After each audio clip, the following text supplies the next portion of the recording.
بسم اللہ الرحمن الرحیم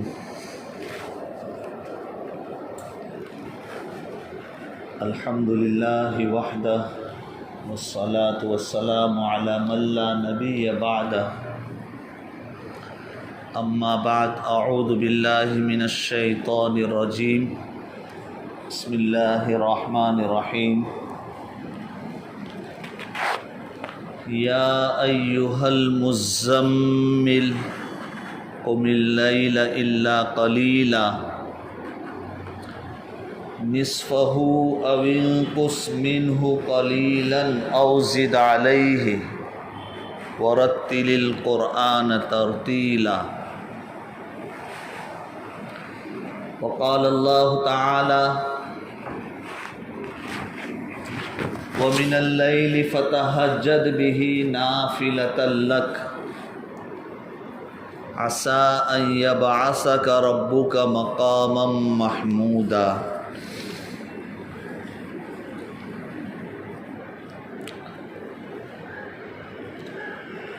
وقال رسول الله صلى الله عليه وسلم أحب الصلاة إلى الله صلاة داود وأحب الصيام إلى الله صيام داود وكان ينام نصف الليل ويقوم ثلثه وينام سدسه ويصوم يوما ويفطر يوما أو كما قال عليه الصلاة والسلام صدق الله العظيم وصدق رسوله النبي الكريم ونحن على ذلك لمن الشاهدين والشاكرين والحمد لله رب العالمين.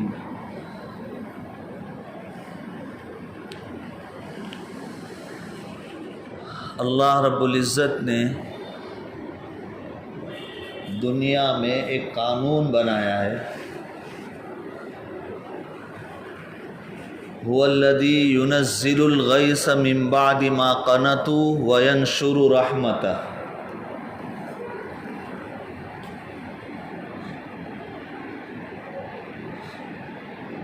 آسمان سے بارش ایک دم سے برستی نہیں ہے، بلکہ پہلے کچھ سگنل آتے ہیں، کچھ اشارے ہوتے ہیں، اس کے بعد بارش کا نزول ہوتا ہے. پہلے ٹھنڈی ہوا چلتی ہے،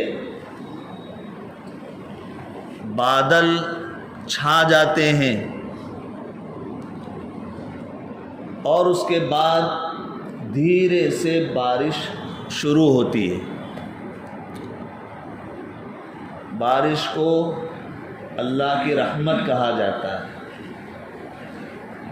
تو اللہ کی رحمت کے نزول سے پہلے کچھ سگنل آتے ہیں، ہواؤں کا چلنا، بادلوں کا چھا جانا، یہ سب اشارہ دیتے ہیں کہ اب اللہ کی رحمت برسنے کو ہے. اسی طریقے سے روحانی دنیا میں اگر ہم غور کریں تو رمضان کا مہینہ یہ رحمت والا مہینہ ہے، برکت والا مہینہ ہے. رحمت والا مہینہ شروع ہونے سے پہلے اللہ رب العزت کی طرف سے کچھ سگنل آتے ہیں، کچھ اشارے آتے ہیں، تاکہ بندہ رمضان کے لیے، رحمت اور برکت والے مہینے کے لیے اپنے آپ کو تیار کر لے.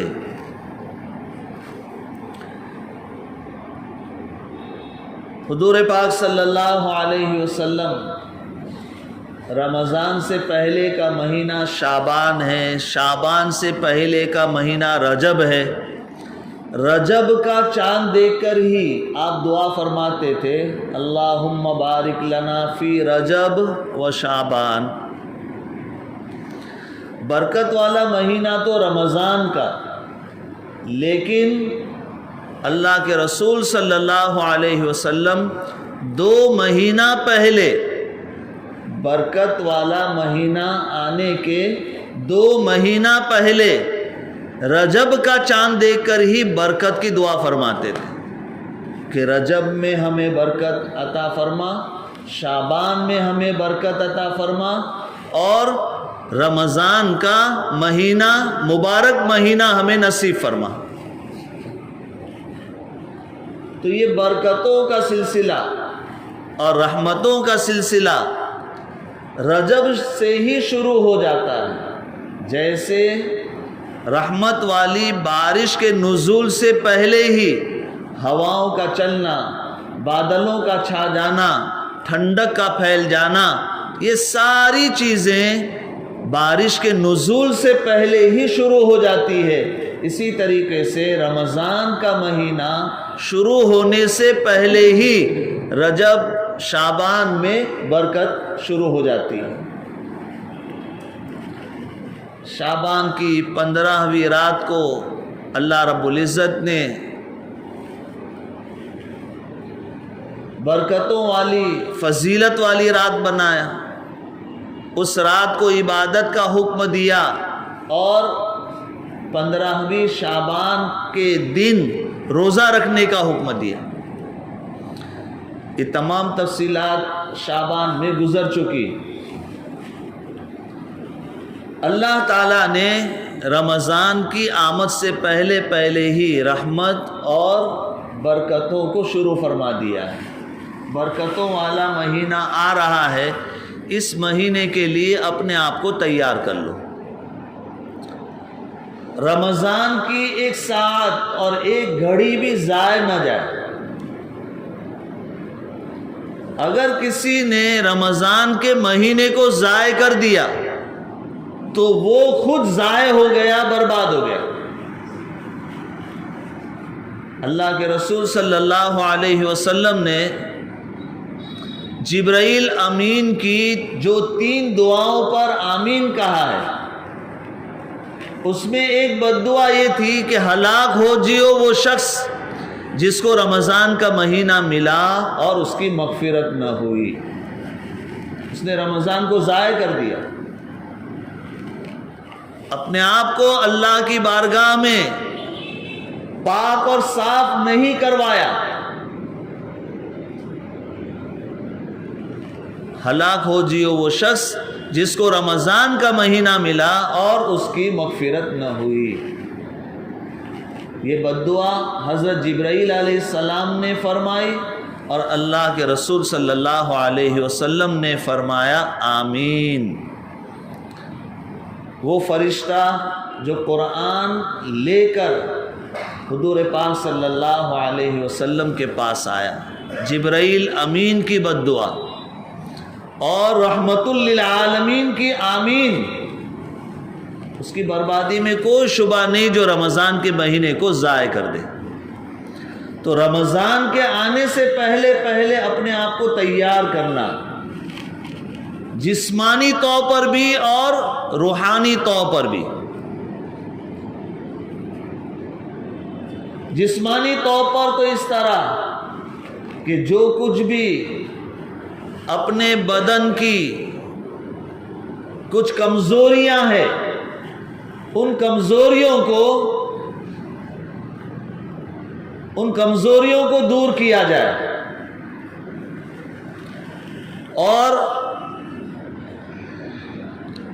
جسمانی طور پر اپنے آپ کو فٹ کر لے، تیار کر لے کہ رمضان کے روزوں کو اللہ نے فرض کیا ہے، ان روزوں کے رکھنے میں کوئی پریشانی نہ آئے، اور روحانی طور پر بھی اپنے آپ کو تیار کر لے کہ رمضان کی ایک ایک گھڑی، ایک ایک ساعت کو مجھے عبادت میں اور اللہ کی یاد میں گزارنا ہے۔ میں اس کی شروعات کر دوں، اپنے آپ کو ابھی سے شروع کر لوں کہ رمضان میں کوئی ساتھ میری ضائع نہ ہو، کوئی گھڑی میری بیکار نہ جائے، بلکہ عبادت کے ساتھ میں گزرے۔ اب رمضان میں اللہ رب العزت نے روزے فرض فرمائے۔ رمضان کا پورا مہینہ دن میں روزہ رکھنا فرض ہے۔ بالغ مرد عورت مسلمان پر رمضان کے پورے دن روزہ رکھنا ہے، فرض ہے۔ کتب علیکم الصیام، اللہ نے تم پر روزے فرض کیے۔ اللہ کے رسول صلی اللہ علیہ وسلم نے ارشاد فرمایا کہ رات کے قیام کو اللہ رب العزت نے نفل چیز بنائی ہے۔ رات کو تراویح ہے۔ یہ رمضان کا مہینہ، اس میں یہ دو عبادتیں ایسی ہے جو کسی اور مہینے میں نہیں ہے۔ تراویح رمضان کے سوا کہیں نہیں ہے، اور روزے کی فرضیت رمضان کے سوا کہیں نہیں ہے۔ اب روزے کے لیے اپنے آپ کو تیار کر لینا، اسی لیے اللہ کے رسول صلی اللہ علیہ وسلم شعبان کے مہینے میں خوب روزے رکھتے تھے۔ رمضان کے علاوہ کسی اور مہینے میں روزوں کا اتنا اہتمام نہیں تھا جتنا شعبان میں روزوں کا اہتمام تھا۔ امی عائشہ فرماتی ہے کہ ہمارے رمضان کے جو روزے شرعی عذر کی وجہ سے، ناپاکی کی وجہ سے رہ جاتے تھے، ہم اس کی قضا بھی شعبان میں کرتے تھے کہ اللہ کے رسول صلی اللہ علیہ وسلم شعبان میں خوب روزے رکھتے تھے، تو ہم بھی ان کے ساتھ میں ان روزوں کو قضا کر لیتے تھے۔ تو اللہ کے رسول صلی اللہ علیہ وسلم شعبان میں خوب روزے رکھتے تھے۔ اب رمضان کے روزوں کے لیے اپنے آپ کو تیار کرنا، وہ تو اللہ کے رسول روحانی طور پر، جسمانی طور پر مضبوط پورا مہینہ روزہ رکھتے تقریباً۔ ہمیں یہ حکم دیا کہ آپ شعبان میں روزے رکھ سکتے ہیں، مگر شعبان ختم ہونے کے 1-2 دن پہلے سے روزہ بند۔ ہم کو روزہ رکھنے سے منع کیا، اس لیے کہ کہیں ایسا نہ ہو کہ روزہ رکھ کر کے تم کمزور ہو جاؤ، اور پھر جب رمضان شروع ہو اس کا روزہ فرض ہے، یہ کمزوری روزہ رکھنے میں کہیں رکاوٹ نہ بن جائے۔ لیکن روزے کی ٹریننگ شروع ہے شعبان سے، تو رمضان کی آمد سے پہلے پہلے اپنے آپ کو تیار کرنا، روزے کے اعتبار سے بھی، نماز کے اعتبار سے۔ اب نماز کے اعتبار سے آپ تراویح شعبان میں تو پڑھ نہیں سکتے، لیکن آپ رات کو نماز پڑھنے کی عادت بنائیے۔ اس کے لیے اللہ تعالیٰ نے آپ کے لیے قیام اللیل، تہجد کی نماز رکھی کہ آپ تہجد کی نماز کی پابندی شروع کیجئے، تاکہ رات کو جاگ کر عبادت کرنے کا ابھی سے ایک سلسلہ شروع ہو جائے، اور رمضان کی راتوں کو بیدار رہنا، عبادت کرنا یہ آسان ہو جائے۔ تہجد کی نماز ہے، اور تہجد کہتے ہیں نیند سے بیدار ہو کر نماز پڑھنا۔ اس کا بہترین وقت رات کو 3 حصوں میں تقسیم کریں۔ جو دوسرا تہائی حصہ ہے اس میں اٹھ کر کے نماز پڑھنا تہجد کہلاتا ہے، یا رات کو 2 حصوں میں تقسیم کریں۔ جو دوسرا نصف حصہ ہے، آدھا حصہ ہے، اس میں اٹھ کر کے نماز پڑھنا تہجد کہلاتا ہے۔ تہجد کی کوئی رکعتیں فکس نہیں، کہ آپ کو 4 رکعت پڑھنی ہوگی، 6 رکعت پڑھنی ہوگی، 8 رکعت پڑھنی ہوگی، 12 رکعت پڑھنی ہوگی، اللہ جتنی توفیق عطا فرمائے آپ اتنی رکعتیں رات کو نیند سے بیدار ہو کر تہجد کی پڑھیں۔ یہ نماز بہت برکت والی نماز، انسان کو بڑے اونچے مقام تک پہنچانے والی نماز ہے۔ یہ اس وقت میں پڑھی جانے والی نماز ہے جس وقت اللہ تعالی خود اعلان فرماتے ہیں حل من مستغفر، ہے کوئی مغفرت کا طالب؟ اس وقت یہ اللہ کے سامنے کھڑا ہو کر مغفرت کی بھیک مانگ رہا ہے۔ اس وقت کوئی اللہ کے سامنے کھڑا ہو کر اپنی پریشانی کا حل مانگ رہا ہے۔ اس وقت کوئی اللہ کے سامنے کھڑے ہو کر روزی مانگ رہا ہے، بیماری سے شفا مانگ رہا ہے۔ تہجد کی نماز ایسے وقت میں پڑھی جا رہی ہے جب اللہ تعالیٰ خود بندوں کی طرف اعلان فرما کر متوجہ ہے کہ ہے کوئی مانگنے والا کہ میں اس کی ڈیمانڈ، اس کی مانگ، اس کی دعا قبول کروں۔ تہجد کی نماز کوئی معمولی نماز نہیں ہے، یہ وہ نماز ہے جس کا حکم اللہ تعالیٰ نے اپنے محبوب رحمت للعالمین حضرت محمد مصطفیٰ صلی اللہ علیہ وسلم کو بڑے پیار سے خطاب فرما کر کے دیا، یا ایھا المزمل، اے کملی اوڑھنے والے، قم اللیل الا قلیلا، رات کا تھوڑا حصہ چھوڑ کر باقی حصہ اللہ کے سامنے کھڑے ہو کر نماز پڑھو، عبادت کرو۔ قم اللیل الا قلیلا، تھوڑا حصہ چھوڑ کر باقی حصہ اللہ کے سامنے قیام کرو، تہجد پڑھو، نماز پڑھو۔ نصفہ، آدھی رات، او انقص منہ قلیلا، یا اس سے تھوڑا کم، او زد علیہ، یا اس سے زیادہ۔ ورتل القرآن ترتیلا، اور اس میں تم قرآن پڑھو آہستہ آہستہ، صحیح صحیح۔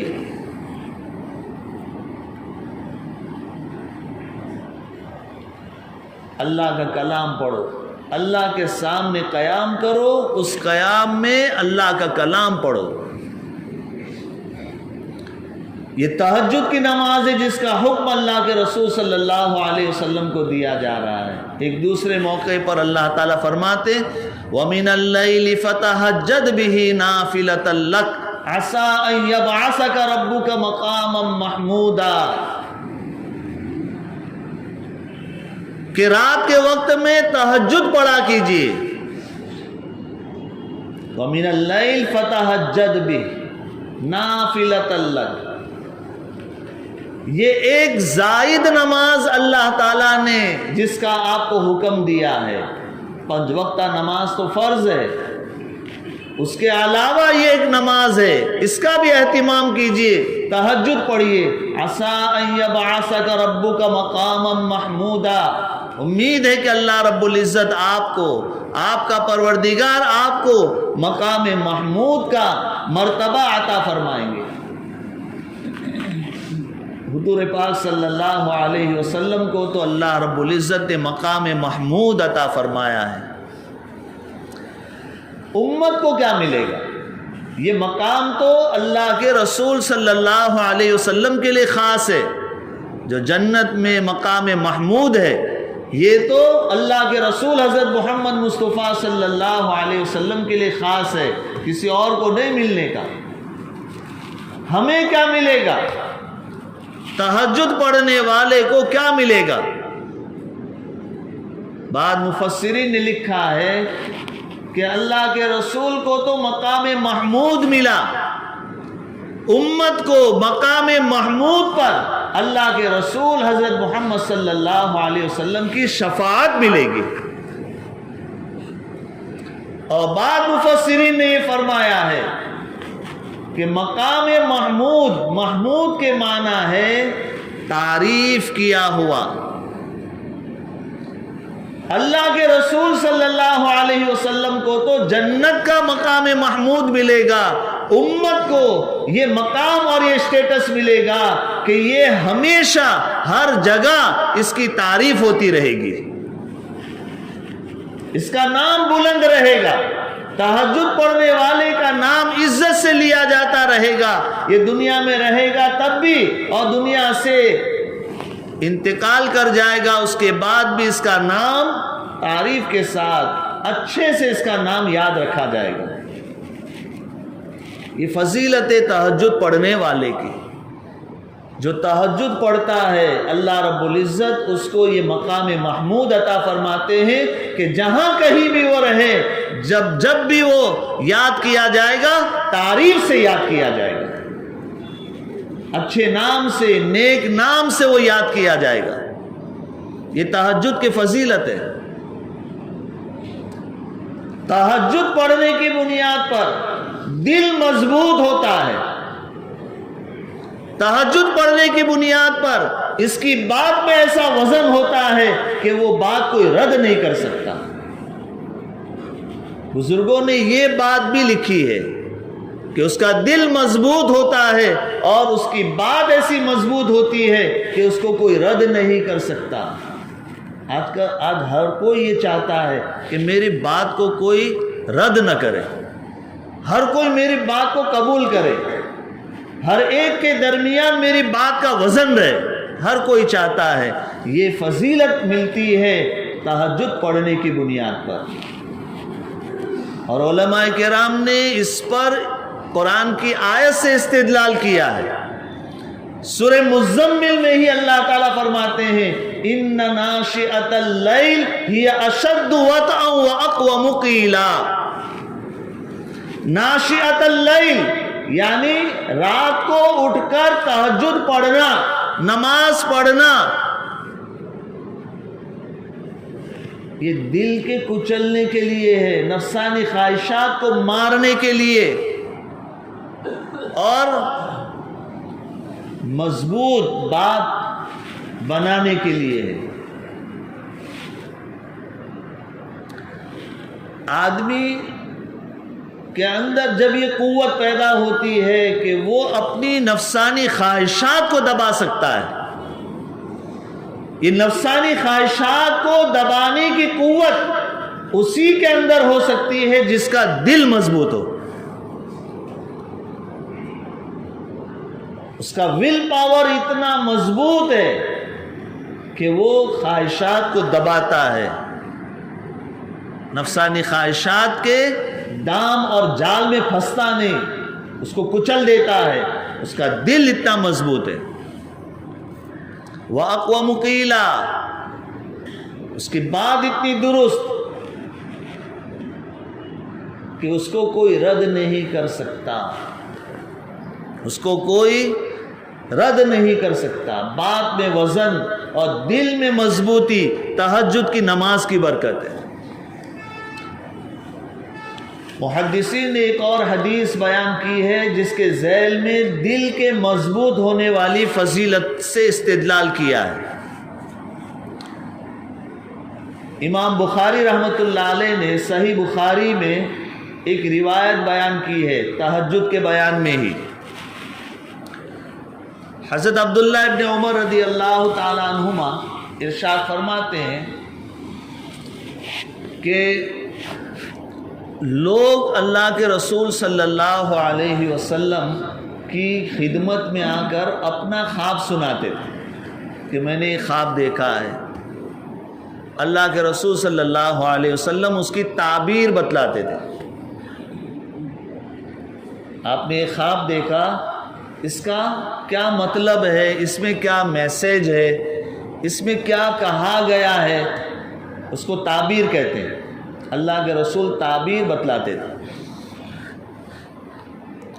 حضرت عبداللہ ابن عمر فرماتے ہیں کہ میرے دل میں بھی تمنا ہوئی، آرزو ہوئی کہ میں بھی کوئی خواب دیکھوں تاکہ حضور پاک صلی اللہ علیہ وسلم سے لذت کلام حاصل کروں، مجھے بھی بات کرنے کا موقع ملے، میں بھی اپنا خواب جا کر کے حضور پاک صلی اللہ علیہ وسلم کو سناؤں، لذت کلام حاصل ہو۔ میں بھی یہ تمنا کرتا. کہنے لگے ایک دن میں مسجد میں سویا ہوا تھا. میں غیر شادی شدہ ایک نوجوان مرد تھا, مسجد میں سویا تھا اور میں نے خواب دیکھا.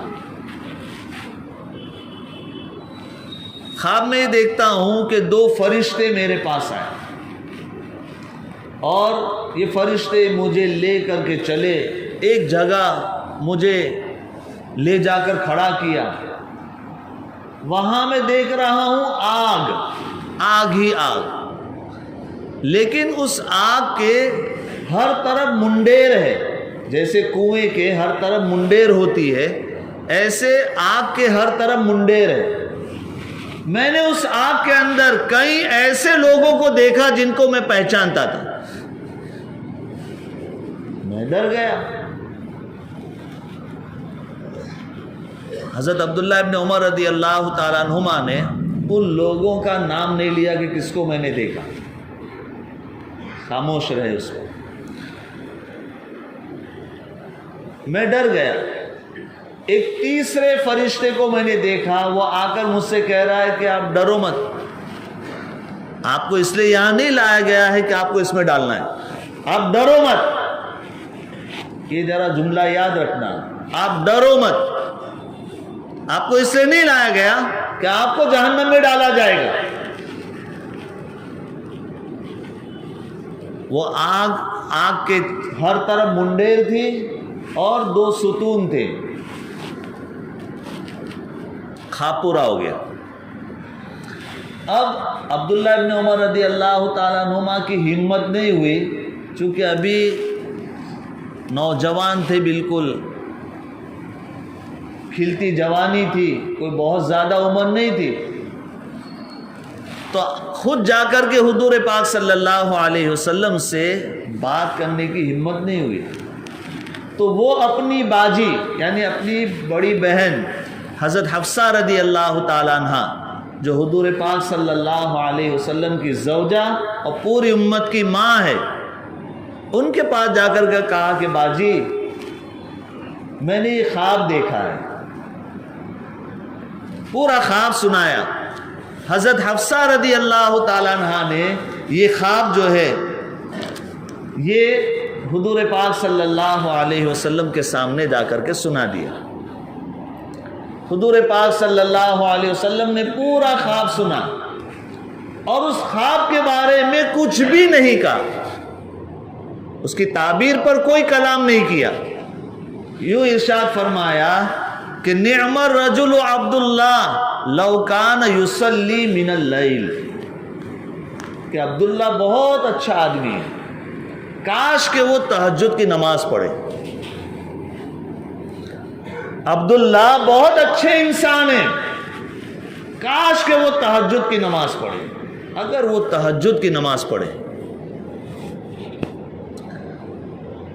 مفسرین نے یہاں پر یہ بات سمجھائی ہے کہ حضرت حفصہ نے تو عبداللہ ابن عمر کا خواب بیان کیا, خواب پر کچھ بھی کلام نہ کرتے ہوئے آپ نے یہ جملہ کیوں ارشاد فرمایا کہ عبداللہ بہت اچھے آدمی ہیں اگر وہ تہجد کی نماز پڑھے.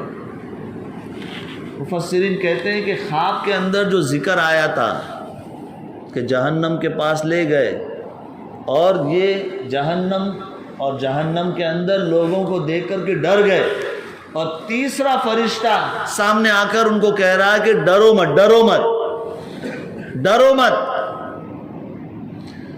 اگر عبداللہ ابن عمر رضی اللہ تعالیٰ عنہما تہجد کے پابند ہو جائے تو وہ جو جہنم کو دیکھ کر کے ڈر پیدا ہوا تھا نا, یہ ڈر ان کے اندر نہیں آتا, ان کا دل مضبوط ہو جاتا.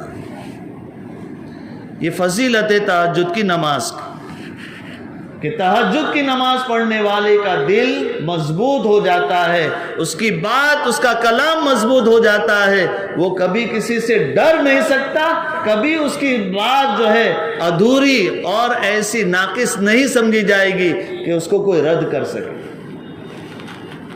بات بھی مضبوط, دل بھی مضبوط, یہ استعداد پیدا ہوتی ہے تہجد کی نماز سے. حضور پاک صلی اللہ علیہ وسلم تمام انبیاء کرام کا مشن یہ ہوتا تھا کہ لوگوں کو اللہ کی طرف بلانا، اللہ کی طرف دعوت دینا۔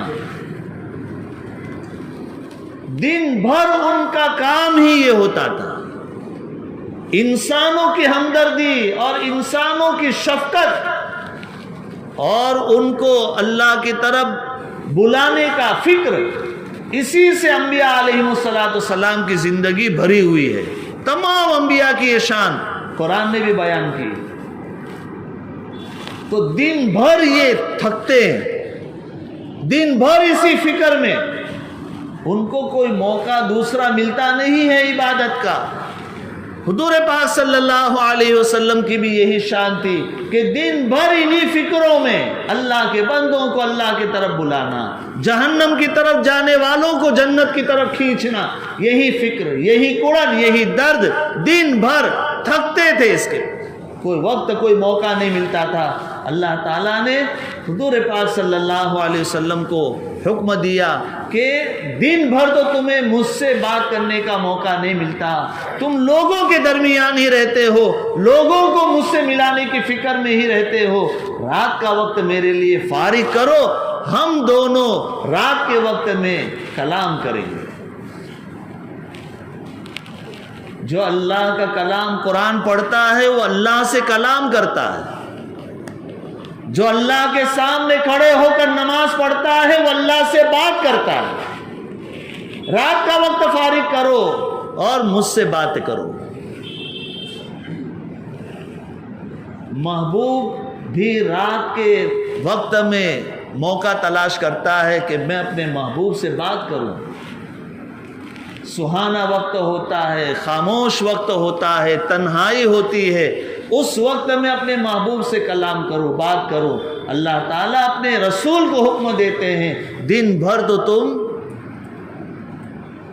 لوگوں کو میری طرف دعوت دینے میں محنت کر رہے ہو، فکر کر رہے ہو، مجھ سے بات کرنے کا موقع نہیں ملتا، رات کو فارغ کرو، آدھی رات یا اس سے کم یا اس سے زیادہ، جتنا ہو سکے آؤ، ہم دونوں ہم کلام ہوں گے۔